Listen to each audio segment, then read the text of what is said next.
Hi guys. We're back. We're back. How many times have we said that? I know, we're back to It's Not That Deep, It's Deeper.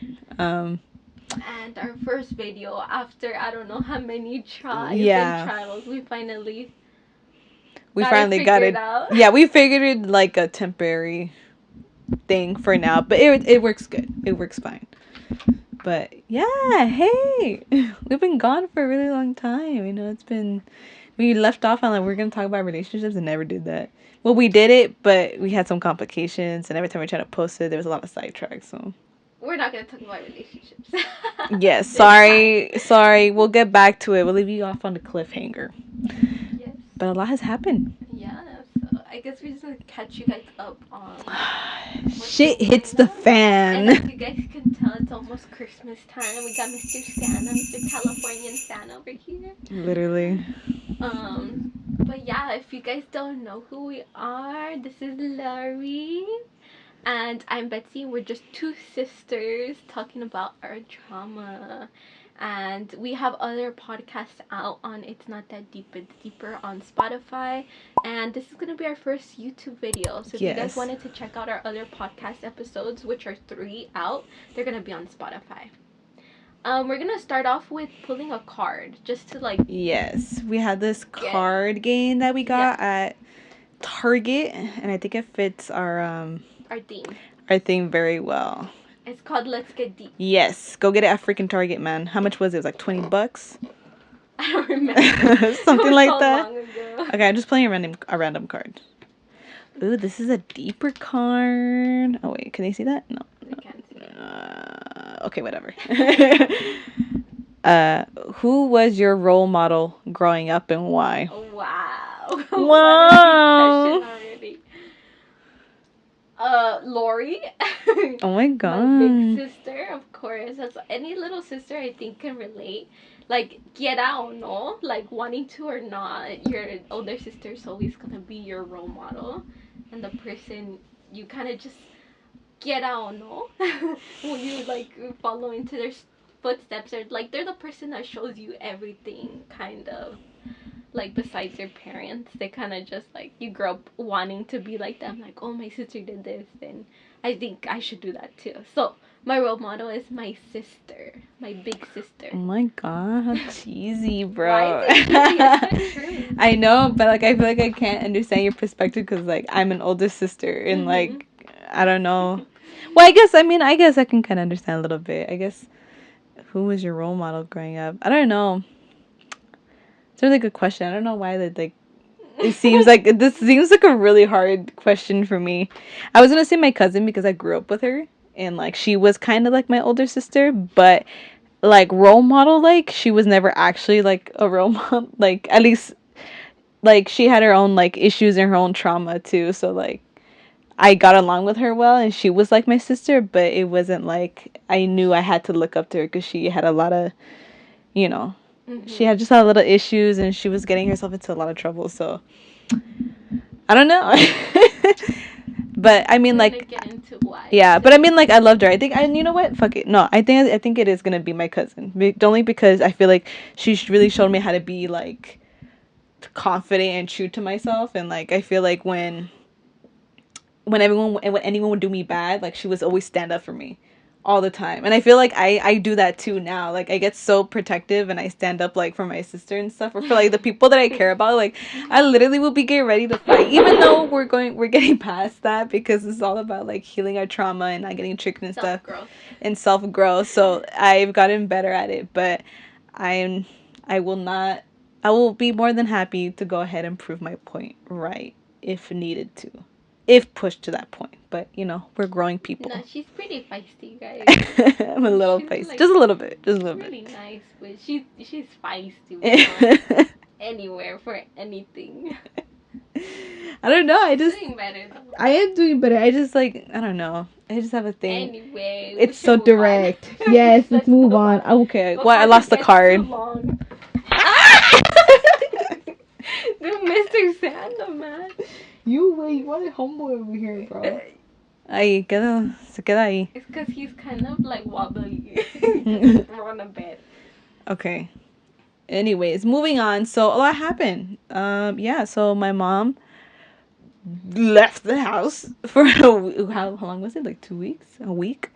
She left to Arizona. Keep it down because she can hear us. Oh, okay. So she went to Arizona. Sorry. Nah, don't whisper. She's in the next room over. I know. You know, we're trying to be so discreet. They're gonna come in here and be like, "You're talking shit. Why are you putting that shit out there?" Shut up. Don't jinx it, bro. No, I know. But you talk normally. You talk normally, but not too loud. Okay. Anyways, but our mother left to Arizona. She had an episode. Well, she had an emotional episode. No, I mean, no. it's just an incident happened. Yeah. She got into a fight with our father, so things just kind of escalated, and things got bad. Me and my sister, I think when that happened, it triggered a lot of like childhood trauma childhood traumas and things we had already went through as children with our own parents, and the situation seemed like it was about to be the same as we went through as children. So we got really triggered, and as we are on this self-growth journey, we're learning how to be different and putting ourselves first, and I think setting boundaries more than ever. And I think especially like the Latino community can understand that anytime you mention boundaries with your parents, it's like, oh, it's a big trigger. Yeah, it's a big deal. And I feel like this experience that we went through, because in the beginning, me and Betsy we get triggered, and then we go back, like we want survival mode, like we always do. And like we try to de-escalate the situations, but I think there just came a point where me and Betsy realized that our parents' issues are not our issues, and these shouldn't. Her significant other actually made us understand that, because as me and Lori are growing up, and like we grew up in this kind of toxic household, so for us it was easy and like it was normal for us to get in the middle of their problems, and we thought there was like not. I guess we kind of thought it was normal. I guess for us, like we got used to it. Yeah, it was normalized for us. So as her significant other, as being an outside perspective, gave us insight and was like, hey, I think you guys should never be in the middle or be involved with their issues because it's between them, not you guys. And like the more we thought about it, we realized like at the end of the day, they're just hurting us even more, and they always have as we were children by putting us in the middle. And that's where me and Lori decided to set boundaries. I think Lori was always the one to put boundaries, like a little more. I just feel like because growing up, I feel like I went through a little bit more of a handful of trauma. I feel like we went through the same things though, just different ways. But I feel like growing up, I felt like very targeted, I guess you can say. I felt very like the black sheep. Like I was always, I don't know, the one getting in trouble, or I was always doing something wrong. It's because the difference between me and Lori is like obviously we're two different people. Like you can see it in our appearances and the way we are in general. We may look the same, but we're different. We're total opposites. And she's always, since she was small, she's always been very hyperactive. Just in everything, I feel like we're just really different, and I think she's a lot like my mom without wanting to be.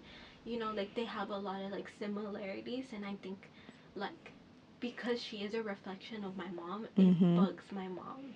Like internally, like there's a lot of things my mom doesn't like about herself, and she doesn't realize it, and she sees that reflection in my sister, and like that's why she's always been like that, like very harsh and very have done things to my sister. Very that, like, tough love. Definitely growing up. That was not me at all. Yeah, but it was like the complete opposite. But the same feeling, that was like just my survival mode. I'm just like, okay, well, I gotta be like this in order to survive out here in the world. And I feel like I just never subconsciously without realizing. Yeah, Lori had every right to act the way she is and the way she was. She has every right. But getting into that, I think you could. Well, it just kind of seems. Well, I mean, like I said, I am a reflection of my mom, and like I do understand her. I do try to understand her to like the best that I could. I'm just like, she has trauma too. She carries trauma too. A lot. A lot of trauma and a lot of like resentment. And I know that's probably like that comes from her and also probably generational as well because my grandparents have a pretty traumatic experience too. So their trauma carried on to her. And it's very like, and I try my best to be very understanding. It's just, I don't know. It's just, I just feel like, I wish there's like she has the right idea. I don't know how to explain it, but she has the right idea. She's just I feel like she's so like she has so much that she's been holding on to for so long It's hard that for her that it's built up for so many years that it's so hard for her to even let go. let go and even face those things because just even her facing those things is super overwhelming for her. And since it's super overwhelming for her, she She gets avoids uncomfortable, it. she avoids it, or she like reacts and acts out and like she's emotionally immature and like that's okay. A lot of our parents are emotionally immature and we don't even realize it until we're probably older. Yeah, and I think that would just go into explaining why there was just issues between us and our mother. So that led her to going to Arizona with our grandparents to stay. She basically did it to get away from us. Yes, but Because before she left, yeah. I had told her, just long story short, I had told her like, if you're gonna go, go for the right reasons. Don't go just because you're being petty or because you're running away from your issues. Just if you're gonna go and go heal, go find the root of your traumas or go fulfill whatever it is you need to fulfill that only maybe your parents can do for you. And like she thought about it and she went with the right idea. But like I said, it's still very difficult for her to face those things, especially if we're not like there physically with her to kind of help her, push her, or guide her through it. It's like, yeah, like in a way, like you kind of had to like baby your parent or like the thing is raise them like. But the thing, it's because I think anyone with an emotionally immature parents can relate that you grow up parenting your own parents. Like, In a way, eventually, when you yeah. grow up, you realize, like, oh shoot, like, I'm parenting my own parent. When you realize things that they're doing is wrong and you had to explain it to them. And it's hard. And it's traumatizing for the children. It is. For the children, for us. Yeah, and I didn't even realize, like, I knew I had anxiety, like, lingering somewhere around, and I didn't realize that it was that until she left to Arizona. When she left to Arizona for that amount of time, I was just like, oh my gosh. I was like, wait, this is the anxiety of, like, that I carried that I didn't know why I was still carrying, and it was just a realization of just the always being on my toes and not knowing how she was going to react or how someone would react with anything you do, like with every move. So that's so crazy because now that we're talking about this, I remembered that Lori was having problems with her anxiety, which is very true. That her anxiety was coming up, and it's because of that. mm-hmm. But for me, my my anxiety was a different type, and I had just figured that out right before she left, where I was noticing that I had what's it called, an attachment anxiety. So basically, what it manifests as is in my relationships, like my romantic relations. Yeah, romantic relationships. I basically get like very clingy, or anytime their mood changes, I get like insecure, and I start questioning their motives, and that's like very me in a relationship. Actually, I feel like I've been much better since I figured it out. But yeah, but even then, I feel like, but she's always been like that. And like I look back on it, and I'm like, yeah, when Betsy was like 3 years old, like or was even like able to like walk, or even as an infant, like you were always like very chicle, like with the people you loved. Like if mom wasn't there, like if mom was there, like she was like, and they used to call you chicle. I remember like my aunt was like, oh, es como chicle la Betsy, like you're always like you were always stuck with mom, like you were always right there, and if mom wasn't there, you were always stuck to me, like you would cling on to me. Siempre de chicle, and people would tell her too, like, oh, like even at work, like our manager would notice, she'd be like, oh my god, like you're always like around your sister, like what are you gonna do like when your sister moves out, or what are you gonna do? She's like, I'm gonna be with her. No, but I feel like I don't feel like that anymore, and I just realized that I feel like I'm less like that right now. But I think that was what I was going through That while was your that was my realization throughout realization, that whole thing. And and then it's a whole different kind of anxiety. yeah, and then like my dad, our relationship with our dad got like So much so better. much better. It got so good. Like we also had to in a way like reparent him, and he had anxiety too, and I feel like A lot. a lot of anxiety. He freaked out when my mom left. Like he was bawling, and I felt so bad for him, and because like I love my parents and they love each other too, but like they're so toxic together. They're so toxic together, and I think a lot of people can relate to that. I feel yeah. like that's a common thing, like toxic. Like your Hmm. parents love each other, but their relationship is toxic. Once you get to like Yeah, a our certain age, age, and you're yes, like, wait, like this is not right. Especially when you start paying attention to other people's families. Like you start hanging out with like your friends' families or like your significant others' families, and like just people like other family members' families, and not even sometimes it's not even within the family, because within the family like that bring like a whole generational trauma, and like everyone that's has very true. issues, and then you think this is a normal thing. Like no, it isn't until you see like other people's People's families. family. It wasn't until like I saw like my partner's like family, and I was just like, whoa, like wait, this is different, like this is calm. Mm-hmm. And then you start thinking about it, and you're like, wait, so like we didn't have the same childhood, like we didn't go through the same things, and sometimes you did. Sometimes you'd be like, oh no, like this and this happened. But I don't know, it's always like the older siblings and the middle siblings and the younger siblings always go through like a different parent, it's the same parent but they're different. So like we all carry like this different baggage of traumas. Mm-hmm. I mean, personally, I think I feel like the oldest always carries the most, but it's fine. I feel like we're the oldest for a reason. Everyone is in their position as a sibling for a reason. Yeah. We came onto this earth with a contract, guys. That's what they But that's say. another subject. Man, I would have been like, hold on, let me reread my contract. Anyway, we're getting sidetracked, but yeah, Yeah. our relationship with our father completely changed because, like, just to give you guys a little bit of background, our dad has always been kind of standoffish, like kind of like not really that. Like he's always been there for us. He loves us Yeah. because he does anything that we Anything we want, ask for, anything we ask for. he gives it He's to like us. this. He does not care. He's like, okay, like he gives us anything Always. that He always we gave us want. like 100% his attention. His attention. Like even when we got older, he didn't know how to deal with us. Like once we hit puberty, he didn't know how to really deal with us. He like it was almost like I don't know, like he doesn't know how to deal with teenagers, but in his own way, he showed his love. Like in his own way, like still whatever we asked him for, he'd be like, "Oh my Okay, god," like rapidito, whatever.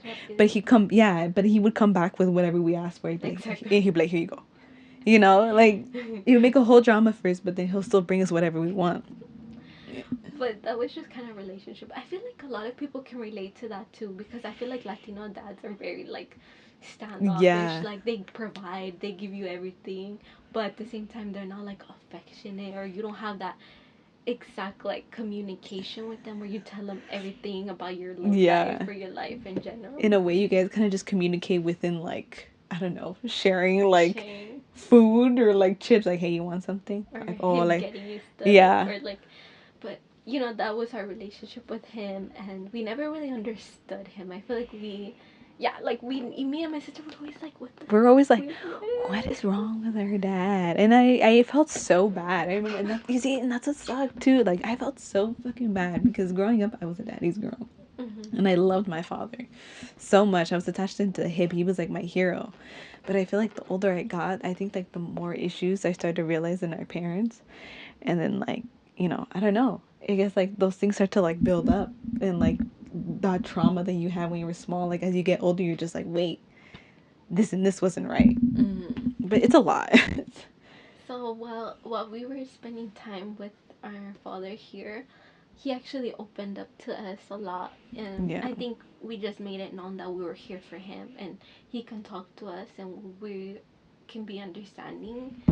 And he did. He opened up with us. He told us everything he was feeling, and we really built like a healthy relationship with Yeah. him while my mom was gone. Honestly, our household felt really It peaceful. did. My dad was sadly, he seemed like he was doing better. Yeah. No, it did. He did. And I feel like when my dad just needed, when we ended up coming to realizations, my dad just needed someone to like listen to him without like feeling on edge or Judging. feeling judged. Like just he just needed someone to like rant to, you know, someone to like listen to him and understand his And emotions care and for him. yeah, and just And like let him be in his own emotions and like his thoughts and his mind, you know. because our dad is actually very understanding. That's what we came to the Yeah. realization, that he's a very He's such an understanding understanding person. person. He's so pure, but he thing is, my dad still avoid issue. He still avoids issues, and his way of avoiding issues is just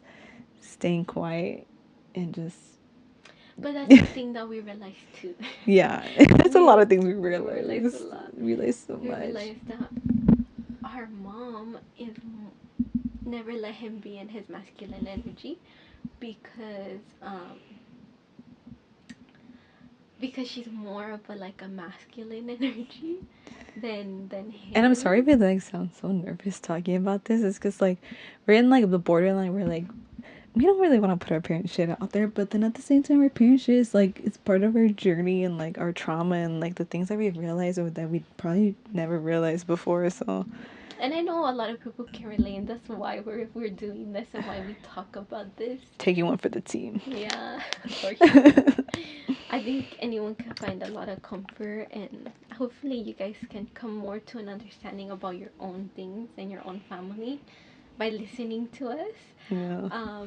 But yeah, like we just, and that's something I always like talk about. Like I haven't said it. I don't think I've said it publicly yet. I said it in like the other podcasts that we've Yeah. tried to put out but never put out. Yeah.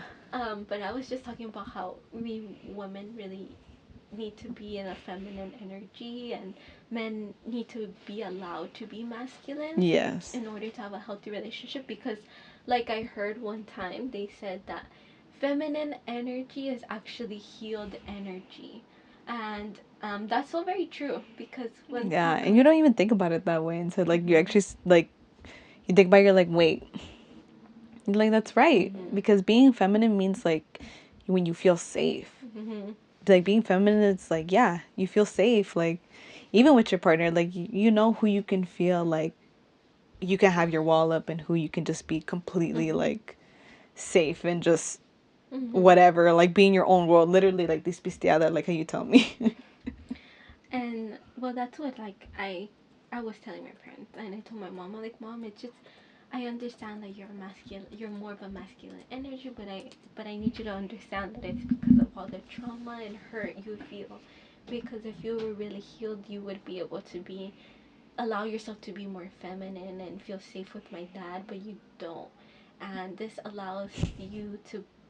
It's like she's bringing down his masculine energy, and when you do that to a man, like things, it just becomes toxic. Men can't have their masculinity like taken down, and like that's just what it is. To have a healthy relationship, there needs to be a balance Yeah. between those two, and like a mutual what do you call it? Like a Yeah, mutual mutual respect. respect and understanding about this. And that And could be a really hard pill to swallow because I feel like not a lot of people can take that well too because someone like you know she's always like my mother like she's always has a wall up and is always on the defense side but it's just looking past that and actually looking like deeper and being like in like actually understanding. There may be some people out there who probably understand exactly what we're talking about and there may be some who will are like what the fuck are you talking about, like no, like it's true. Like I lived in a masculine energy for a really long time. Actually I had a really lot of masculine mm-hmm. energy, and then like my current partner now, like he's great. He's such like he's like the only person I've been with that I feel like is such a like a man, like such a guy. He carries so much masculine energy that like I just feel so safe, and then like the way he treats me and like attends to me as well, and like we know our limits. It's It's because like he allows you to be in your feminine yes, energy. he That's the thing. literally lets me feel like the most girly girl ever, even though like I'm not. You know, like in all honesty, like I'm not that girly, but I feel so girly around him. And then I dress up even more girly, even more now that I'm with him all the time. Yeah. Mm-hmm. It's great. I Mm-hmm. love it. That's true. But yeah, that's part of it. Yeah. And what else? Well, I was just saying it was like it was just hard for her to kind of, I guess, take that or like understand that at first. Mm-hmm. And I feel like she's Oh, been trying. Yeah. Go on. What yeah. I happened? just I just wanted to mention because I remember like when we were going through that rocky moment, um, with our mom.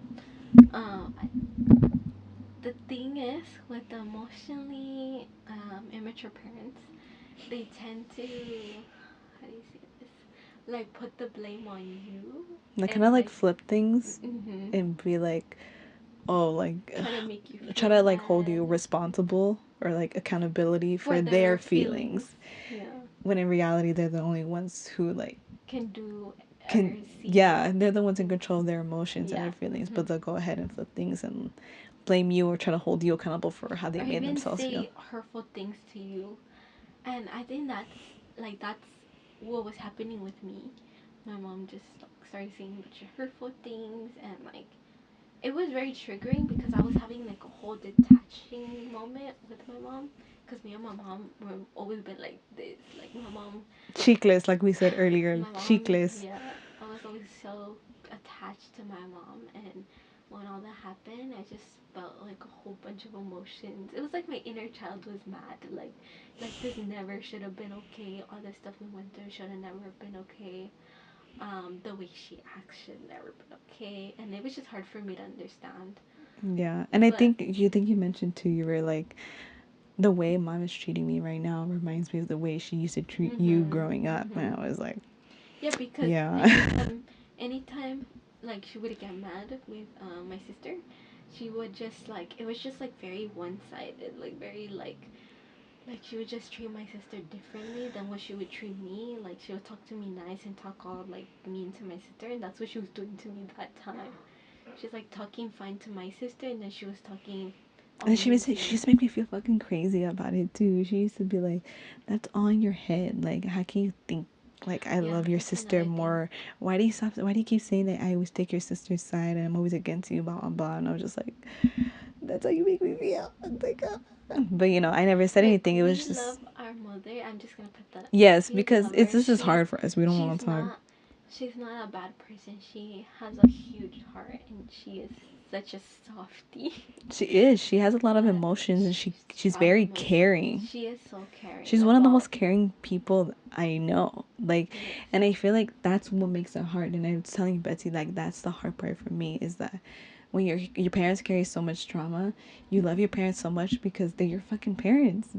But like at the same time, since they're so like emotionally immature and they hold so much trauma with them, their actions just are too bright and they're too loud in order for you to just even ignore. So it gives you this mixed feelings of like, I love my parents so much, but I feel the need to like distance myself from my Mhm. parents or like act a certain way with my parents. And you don't Mhm. want to act that way with your parents, but subconsciously it just comes out because you're on like survival mode the whole entire time. But at the end of the day, you're like, no, but that's my mom or like that's my dad. And so like it puts you in a very hard difficult situation for both sides, for not only the like us but for your parents, like the parents too. And it's just healing, guys. We need to heal. Like we really need to I heal. think that's one of the toughest relationships to work with, the relationship with Yeah, our parents. But for sure. we We're still and working on and it. yeah. I think it's important to let your parents know that you love them no matter, and like there's one thing that I've always told my parents, like you guys are gonna take anything I say however you want to take it, because whatever, how, you know, like they always say, however the other person takes it, it's just a reflection of their own emotions and their own problems. Yeah. And I always tell them, I know as a daughter, I have done everything in my power to make sure you guys are loved and cared for. And I make that known and I tell you. And I know I have done my best trying to be a good daughter and loving you guys. So, and I voice it and I tell you guys that I love you. So, however you She want to does. take my, ¿cómo se dice? Like, not criticism, but my, like, ¿cómo se dice when you tell someone, Like, like, their things? I don't know. Like the um truth. when I tell you the truth, The truth. you can take it however you want, but I'm just telling you how I see it and how I feel, and that's just what it is. And I'm gonna, and I've told my mom, like, I'm not gonna stop loving you. I love you to death. You are my Yeah. other half, literally. But I'm not gonna lie to myself either. Yeah. And I think anyone can relate. The relationship with your parents is probably the hardest one, because when you realize and you grow up, you're like, oh shoot, my parent has a lot of problems or a lot of Like, trauma. damn, you got issues. Like, we all have issues, Yeah, but we all have we issues. all have issues that we carry on from a lot of different things. But this is part of the journey, guys. This is the healing process. And I want to say another thing, because it just, me and my sister have always tried our best to have conversations with their mom and try to Yeah. make her understand. But you can make someone understand Yeah. something that they're not ready to understand, or they're not there yet. Yeah. You know, you can try your best. And that's the hard truth, because that's been very difficult. I think difficult for us to even accept that we're like, I feel like sometimes we feel like we're forcing it too much, like, onto her. And at the end of the day, it just ends up like going the whole complete different direction. And so, like, we just learned, like, recently we just learned now, we just like, just let it be. Like, it is what it is. When the time is right, She's gonna something, come you know, around. My mom everybody has always their own comes timeline. around. Yeah, My and mom everyone always has their own comes around. timeline, you know? Everyone has their own timeline. And it's okay. It's okay. It's okay. I'm here. I'm waiting. Whenever you're ready. What? I don't know. I forgot what I was gonna say. No, but just moving on. Basically, that's what happened. My mom went to Arizona. Um, she saw other traumas from like from her brothers and siblings and like her parents. She realized she carried some of her parents' generational trauma as well, and then realized that, her siblings went through a different type of trauma too. Even though she was in Mexico and they were healing with their parents, like, she can see like deeper in what it was. And I feel like dealing with that, like I said, it was probably overwhelming, like dealing with everything too, not only with your own emotions, but seeing, like, realizing like what traumas her parents had and then her siblings had, and then seeing how in the present moment how it affects them and how it's still affecting them in their adult life, and how it's affecting not only them but passing on to their children. So so that's what I'm saying. My mom's smart. She's a smart woman. I know she's gonna come along. you know She always does. she always This does. She will. woman, I you have could faith in think, her. oh no, because she comes out so stubborn. She But she always does. comes She's so around. intense, But but she always comes around. She does. I know she does. She always comes around eventually. Um, yeah. so that's what we've been waiting for. And I feel like this is another thing me and Laura were talking about. While we were in Mexico, we saw. We went on a trip to Mexico, by the way. Oh If yeah, you we guys, just came yeah, back you this just week. mentioned it. Like, yeah, my mom came back, and then after that, we had a trip to Mexico because my partner's aunt got married, and we went for like 2 weeks, and we took the whole fam because we And want it to go was on the the trip. first time we went to Mexico, and I threw up on the Yup. wig. She threw up on, like, well, no, you were like 10 minutes away from the house because it was like a 3-hour drive from the airport all the way to where, like, we were gonna go stay at. And she survived the whole 3 hours until the last 10 minutes. Last 10 minutes we're already there, and then she was like, I can't. I saw her and I was like, dude, you good? She's like, no, I've got to pull over. And I was like, can we pull over? Can we pull over? And I then was like, she like, ah. she still got some. She still got some on the door. And the guy was like, oh my god. I'm like, perdón, perdón. He was like, no te no pasa preocupes. No nada. pasa nada. It's okay. And it was at the end. It wasn't even It was even his car. That's why. I ended up finding it out the last day that we left Mexico. I was like, wait, isn't this the car that the guy drove us in? I was like, no wonder he wasn't worried about it. But yeah, I didn't know, I guess, car sick. And then that happened. I was like, oh shit, I guess car sick. So that's what happened. I threw up and I felt like terrible the first day. But we had so much fun. It was our first time in Mexico. It was We such fell an in love with experience. the lifestyle. Ew, yes. It was such an amazing experience. Obviously, the first day was like a big, like, culture shock and adjustment. Just like from the minute you get out the airport and you see how everybody, like, room driving. They're like, oh shit. You're like, oh shit. there's no like rules. There's no rules. There's no lines. Everyone's making their own like lane.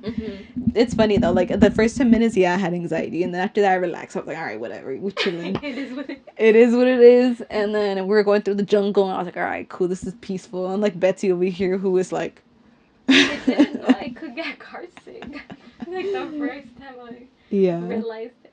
Anyways, going into that, we were in Mexico, and while we were there, we realized that there was they had different dynamics in their family. Yeah. I mean, obviously, I'm sure their family is not perfect, but they had definitely, like, we saw how different it was, like their family, like how they were raised, like how they were raised, how they treat each other, how they treat their kids.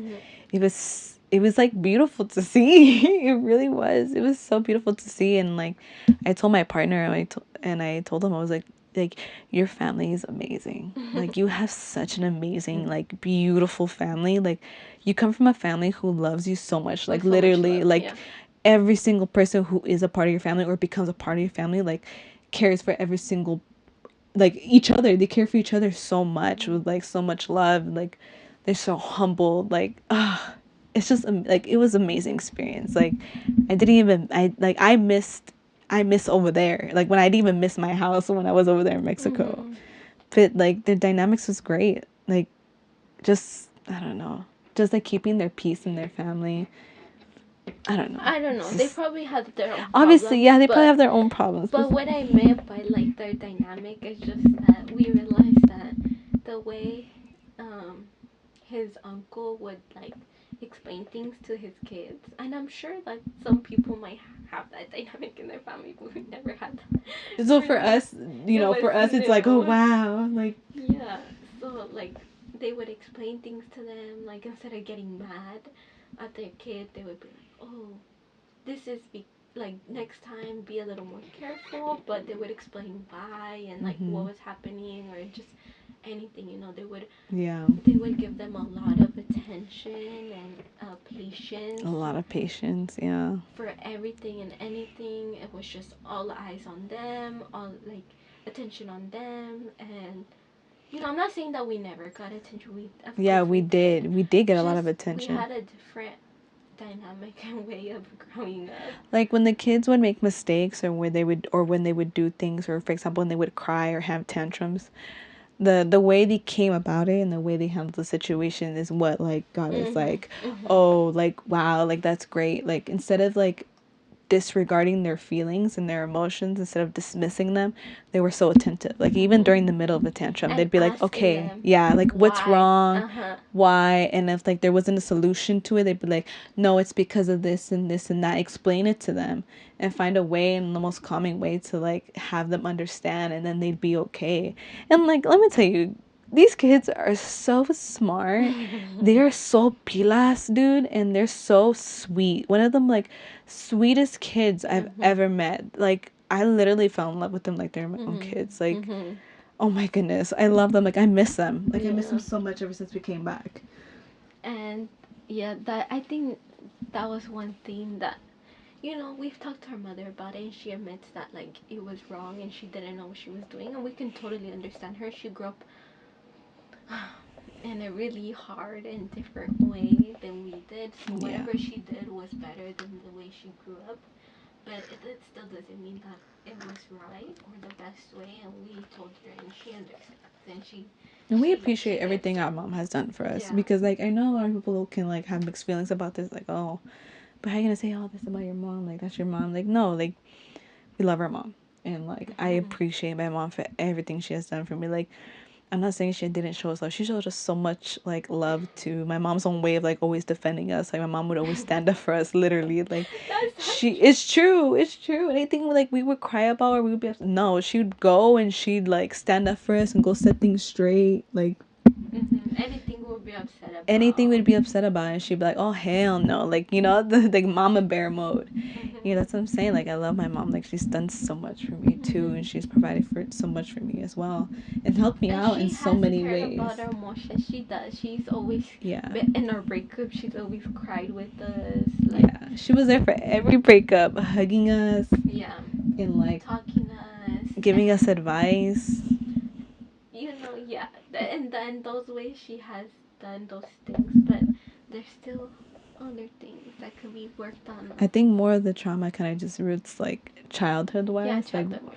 When you were like when I was like when we were smaller, and then on top of that, we'll just even now like I think just talking about our emotions with how we feel with like with her sometimes is like what gets to her, and she always tells us like you're never gonna understand because you don't have like your own kids, and like when it comes from your kids and like it hurts more, and she's probably right, but at the same time I think like I said it's just we have to get a grip of our emotions, you know, like it's not easy having emotions, but we're here for a reason, like we decided to go through this life for a reason. So I think it's just all about like learning how to manage them and deal with them and how to react in like the most healthiest way.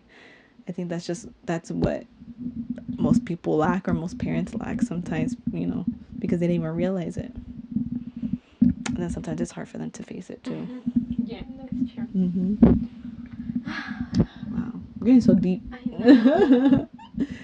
But yeah, moral of the story, guys. We love our parents. We do. We love our parents. We love them so but much. It's important for For us to also like heal through those things. Heal, acknowledge why we react the way we do, why we have certain anxieties, and put boundaries, because boundaries is okay. It's okay to put boundaries with your parents, even though they might not understand it, and they might act out in a way because of it. Or like some people even get like the cold shoulder or like react the way they react, but they just know this just because they're emotionally immature. And if it's healthy for you and your mental health, then do it, even though it's not easy. Because oh my god, like your relationship with your parent is so hurtful sometimes. It's hurtful for you. It's hurtful for them. There's a lot of wounds and scars that get poked at. Like literally they get poked at. But at the end of the day, you love them. They love you. They don't got a choice. You don't got a choice. Yeah. But you still, at the end of the day, like still choose you. It's at the end of the day, it's about you. And it may sound like harsh, but that's the whole purpose of this life. That's the whole purpose that we're here, to like focus on ourselves and better ourselves and choose us at the end of the day, because we're the ones that matters. Like it's our life, you know. We get to choose what we do with and what we want for ourselves too. Well, since we still have some time left, I'm just gonna talk quickly about a situation I had going on here. Some quick relationship advice. Please, because that was a part of the whole thing too. Oh yeah. Go on, because you went through that during Mexico. Tell them, sis. Tell them. Putting my business out there. You got about like 25 minutes. We got 20 minutes to talk about this, so it's a short story time. So anyways, well, I was in Mexico almost like all the time when I go on a vacation or go anywhere away from my significant other. There's always issues. There's always fights. There's always sobbing. There's always like, oh my god, I can't with him. Let me make this clear. Me and him were fucking chicles, bro. We're fucking like chicles. Like, we're too much, you know? So, like, when we're apart from each other, the problems going on, there's just, like, it's too much. What? Either I get petty, he gets petty. Okay, anyway, moving on. This time, because we have a reoccurring conversation that's been going on where I feel like I haven't been his priority. And I think there is a lot of things that make me think about that, and we had that conversation before. Personally, I think that I did not explain things well to him because I get very mad, just like my mother. I get very mad and I get very heated and I don't explain things well. I just get mad. We are a reflection of our parents, guys. You know, what matters is us being aware of it and, you know, working on it. Because whether you say it, that you're nothing like your parents, at the end of the day, subconsciously, pasa. Yeah, dude, we fucking are. Anyway, so that's what happened. And I finally told him, I was like, are you freaking serious right now? I feel like I'm not a priority, and I feel like I've never been a priority. And it's just because he didn't call me that day. When I was like, you never asked to call me. Why'd I always have to ask you? Anyway, so then I broke up with his ass because I was He's like, I broke up with his ass. He didn't call you. because he didn't call me. Have those high standards, guys. Because I was like, fuck no, this is not what I want. I made that clear from the beginning that I don't. If I don't like something and you're not doing it, and you're not meeting my expectations or exactly what I want, then I can't be with you. Like, like I'm not gonna be happy. There's always gonna be someone out there that's gonna meet the expectations that I want. And if you can't do it because you love me, then obviously you don't love me enough. And if you don't love me enough, then why am I gonna be with you? And that's what happened. So I broke up. Okay, with but this look, you guys only have you have the right to say that only because as long as you're 100% sure what what you're bringing to the table, Yeah. and Yes, they're not bringing back the same Mhm. thing you're putting on the table, that's when you can do that. Like, I Mhm. feel like there's a lot of toxic people can be like, That's true. no, like, what the hell, like, she being fucking toxic as fuck, No, like, no, no. It's she true. high maintenance, and she is fucking high maintenance, she has fucking high standards, and that's fucking okay, she knows what she wants. But like I said, it's because she brings back to the table too. That's what it is. And I think that's the most important thing that anyone should realize and know, that you need to know what you're worth. Basically, you need to know what you deserve. You need to be sure of it. Like, no, I know I deserve this because I am a loving person, because I'm a freaking amazing girlfriend. Yeah, yo tengo mis defectos. Like, I have my flaws, but I know it that I've been such a good girlfriend. I literally give my everything to anyone I love. So I think that's worthy of everything that I want. Yeah, and if he wanted to, he would. Exactly. That's what I mean. Yes. If he wanted to, he would. He would. And because you had to, in a way, that's allowing a guy be in his masculine energy too. But that's what I mean. Like, every guy is different at the same time. Every guy is different, which is fine. But like I said, that's why you put those high standards. It's like you don't settle for just, oh, they meet my standards just a little bit, or yeah, they have some things or some qualities, but not all of them. Like, homegirl over here has very, very high standards, and she makes sure that you're completing them. But you see, I got lucky. Well, I wouldn't. Yes, I'm lucky. Okay, I'm just gonna say I got lucky that I got significant other that's actually very understanding, very self conscious of his emotions and his actions. Don't get me wrong, he has an ego just like everyone else, and he has his moments where he thinks he's a fucking shit, and pretends he doesn't care for like 1 second, and then yeah. Anyways. She's like, and then he fucking remembers. And then he remembers. And that's basically what happened. After I got like calmed down, I had like a real conversation with him, and I was like, this is what I want. I put everything clearly. This is how I want you to be. And this is what I want. This is what I need in a relationship. And if you can provide that for me, then I cannot be with you. That's why I broke up with you. And that's what I told him.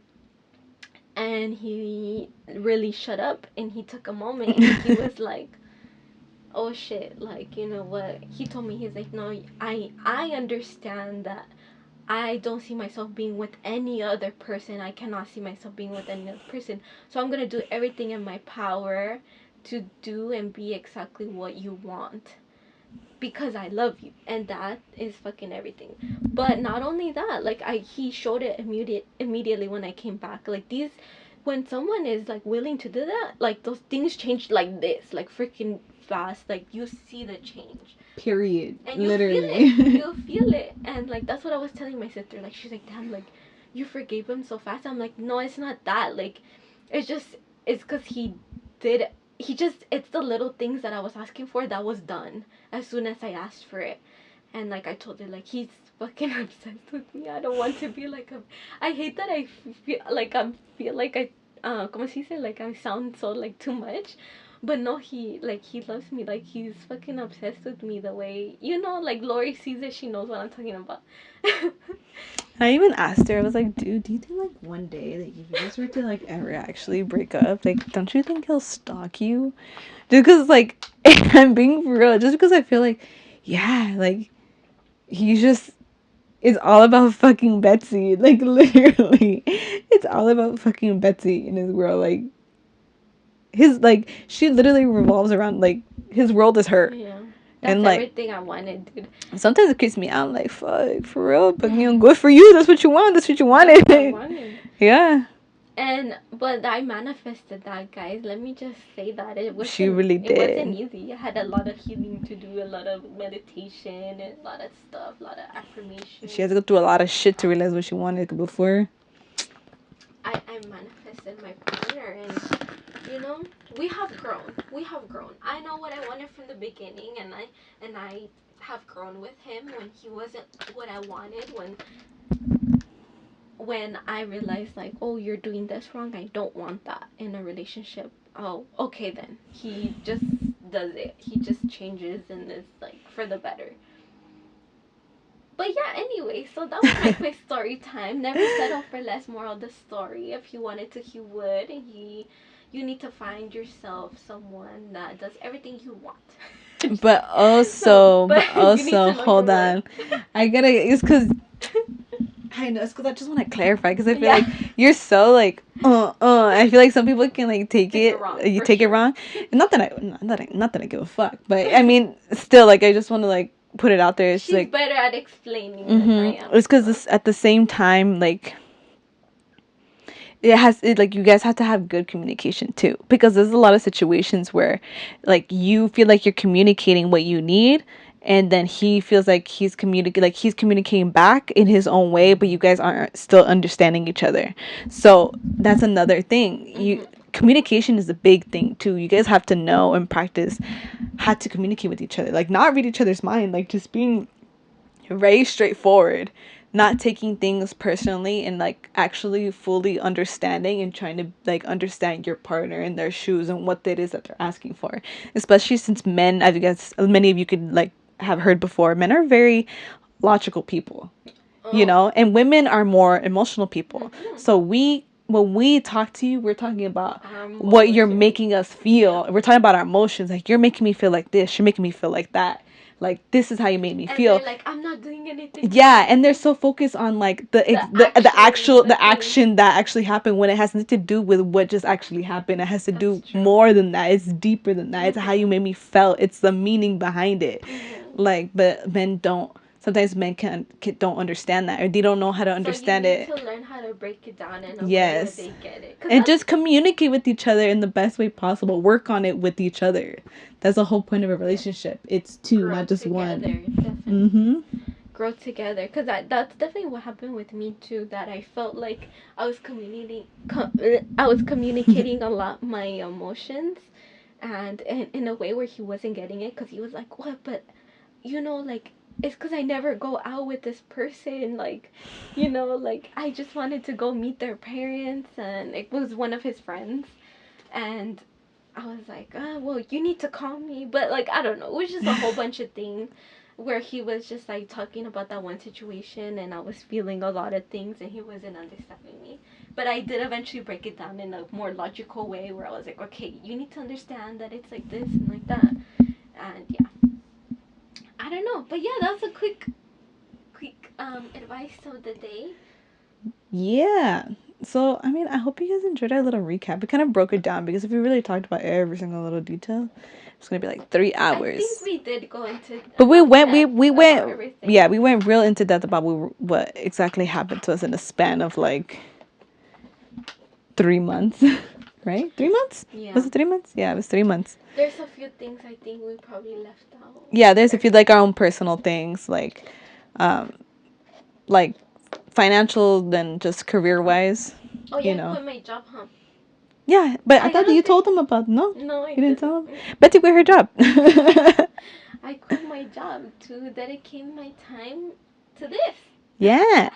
Yeah. To this and just being a fucking mantenida. I'm just kidding. I'm not like, yeah. You should be. He said he would. I don't know why. I don't know what you're waiting for. We're in the process, guys. I was explaining this to Laurie. Tell him this piece of advice. I feel like this could be so helpful for so many people, for so many women out there. Don't take me wrong, but like, okay, with guys, to get what you want, you had to make them believe. You had to make them believe that Okay. To get something in return, you had to give them something in return. So you had to basically feed like their masculinity. You had to go with them to places they want to go. Kind of just feed into what they want, and then to be able to get what you want, you're gonna like in those situations kind of take advantage and be like, oh babe, I want this or this and that. You had to make them feel like they're important. That's healthy too, like in a way you She's like just putting it out there. yeah, but you kind of had to like I guess manipulate them a little bit and be like you need to have a strategy. Let me just put on that way. You need to have a strategy to like be like, hey, feel them out a little bit and be like, hey babe, I feel like I want this, or can you give me this, or like you just gotta fill out the situation and wait for the right moment and be like, okay, let me get this and let me ask them for this and that. But it depends. I guess it's a whole strategy. No, I'm not even gonna lie. Like, no, I'm not even. She knows what I'm talking about. Yeah, When you want something, you're like, listen. You make them breakfast, or you give them something, or like you spend more time with them, or you have certain conversations on purpose, and then you're like, babe, I want this. Listen. Probably in the beginning, yeah.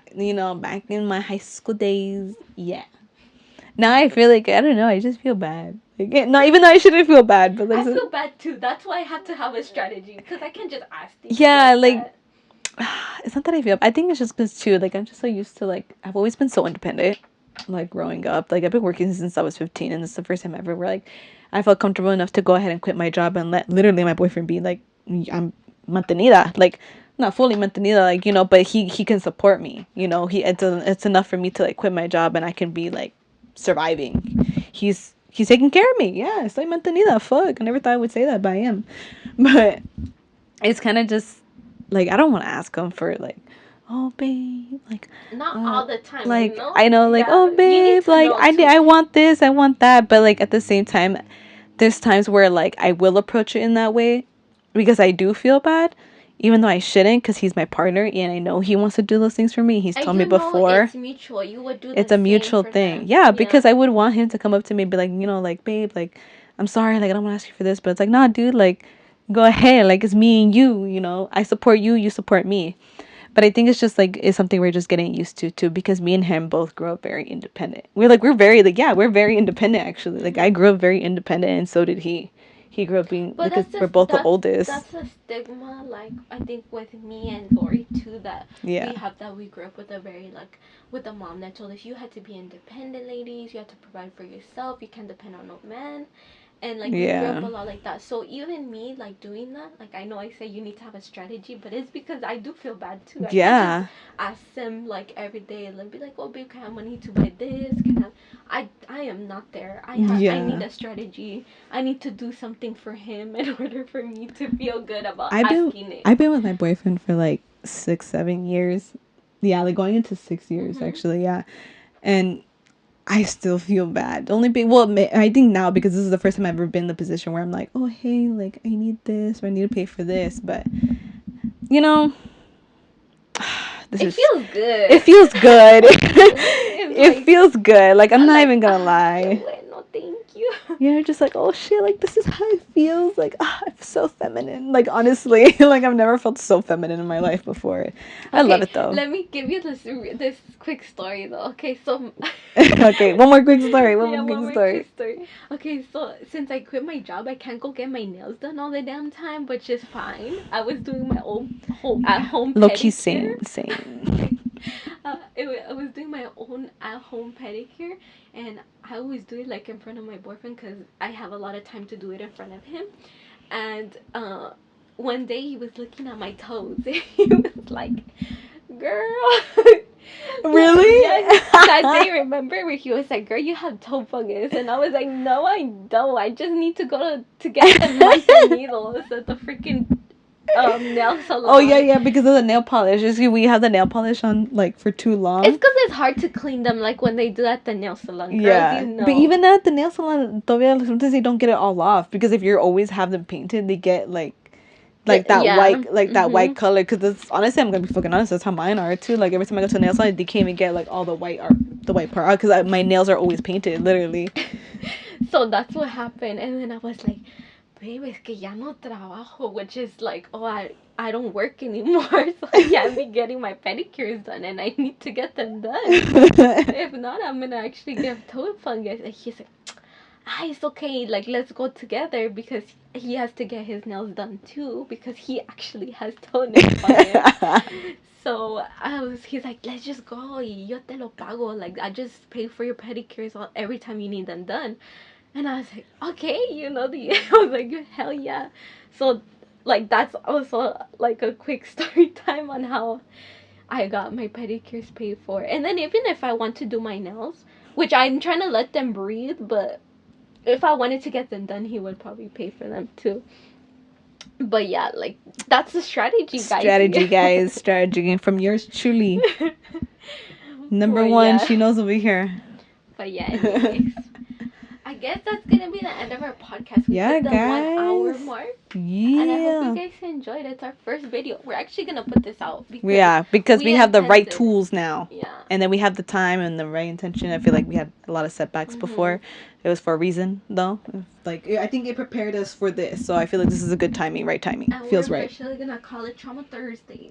Trauma Thursdays is gonna be. Yes, Trauma Thursdays. I was like, Trauma Thursdays?